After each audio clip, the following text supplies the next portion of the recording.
So civilizations were formed around the river from ages because of the ease of having this elixir in life, the water.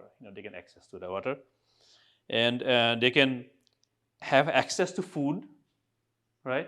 And they can also use the water to grow, like sort of agriculture type thing. It's much later time, and also earlier times there was no roads, right? They can use the river to go from one place to another place, right? So this was the coexistence of river or communities with the river, right? But as we became smarter, what we did, we started becoming little greedy. So we started, like controlling the river. And of course, like as we are, growing around the river, we started building houses, like following the river, which was an obvious course, right? But then we started building also the industries, right, which release effluent or pollution into the river, right? And that as the river flows through, it carries the pollutant along it, right? It comes back to the community because they are using the water from here. And then we became little like more smart, I can say, like smarter, even smarter. So we started blocking the river, right? As we started blocking the river to use it for hydroelectricity, right? For like to use the water.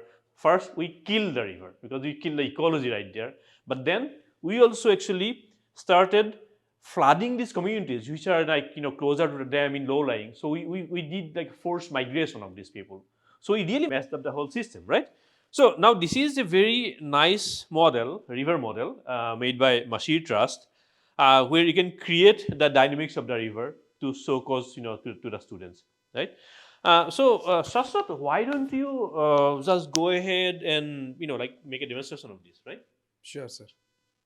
So basically, this is a fluvial geomorphology table uh, made by M Rivers. The name of the model is EM2.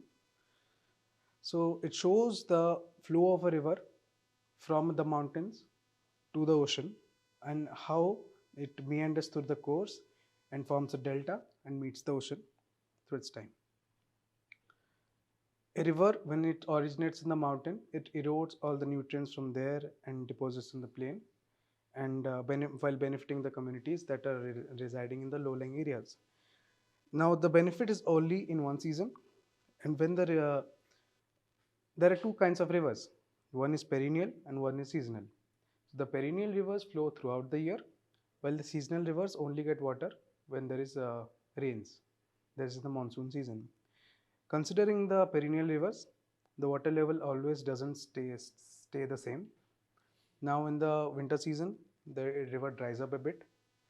Well, when the monsoon season arrives, that is in June, July, August, and September, when the rain arrives, the river gets more water and gets swelled up. Now, if the river overflows, we are getting a lot of problems like disasters such as floods and all that things. So let's start and we will see how the river is flowing.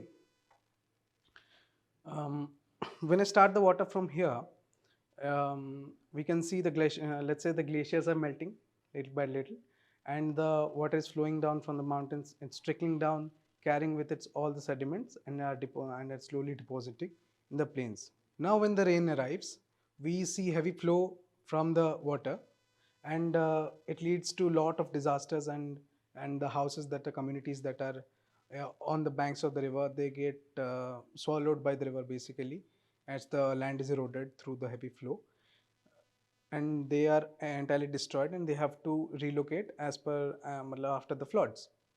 So this beautiful model represents the entire life of the river and how rivers affects us also. So this model has been an absolute hit in the Rivers of Life Festival. So kindly join us in conserving rivers and knowing more about the rivers by looking at this model. Thank you.